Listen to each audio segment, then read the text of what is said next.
ফরাসি ও ইংরেজিতে পরপর দুটি বিতর্কের পর স্পষ্ট হয়ে উঠেছে কানাডার ভোটের চিত্র। ভোটাররা মনস্থির করেছেন কাকে তারা বেছে নেবেন ডোনাল্ড ট্রাম্পকে মোকাবিলার জন্য যোগ্য প্রধানমন্ত্রী হিসেবে। ইতিমধ্যেই আগাম ভোট দিতে লম্বা লাইন দেখা গেছে কানাডার বিভিন্ন অঞ্চলে। বান্ডেল থাকলে প্রতি সেনমানিতে টাকা বাঁচবে। বিকাশ সেনমানি বান্ডেল কিনে জিতুন প্রতি লেনদেনে।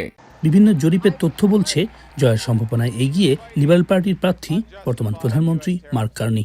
প্রধান নির্বাচনের মাধ্যমে আমরা বুঝতে পারবো কি লিবারেল পার্টি আসবে কি আসবে না। তবে এখন পর্যন্ত লিবারেল পার্টি সংখ্যা জরিপে এগিয়ে আছে। কানাডার প্রধানমন্ত্রীর কাছে কেবল অর্থনৈতিক উন্নতি, মূল্যস্ফীতি হ্রাস আর আবাসনের মতো বিষয় চাচ্ছেন না নাগরিকরা। তারা মনে করছেন বিশ্ব সমস্যা সমাধানে পরবর্তী প্রধানমন্ত্রী কী ভূমিকা রাখতে পারবেন সেদিকেও জোর দিতে হবে। The rise of anti-Palestinian racism, the rise of Islamophobia.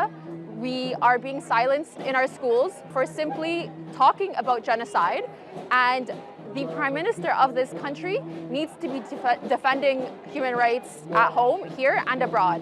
বিশ্লেষকরা মনে করেন জরিপে লিবারেল পার্টি এগিয়ে থাকায় তাদের জয়ের সুযোগ কনজারভেটিভ পার্টি থেকে কিছুটা বেশি।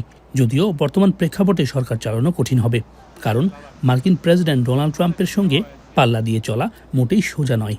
60% of Canadians have already made their minds up before this debate.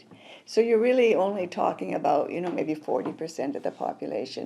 And debates don't really change much. I think that most of the time they just shore up the support. The Liberals and the Conservatives agree that there is a need to fight back, right? There's a need for counter-tariffs. So there really is no disagreement there. আগামী 28 April চূড়ান্ত ভোটের পর জানা যাবে কে হচ্ছেন কানাডার পরবর্তী প্রধানমন্ত্রী। সৈয়দ ইফতেখার, এখন কানাডা।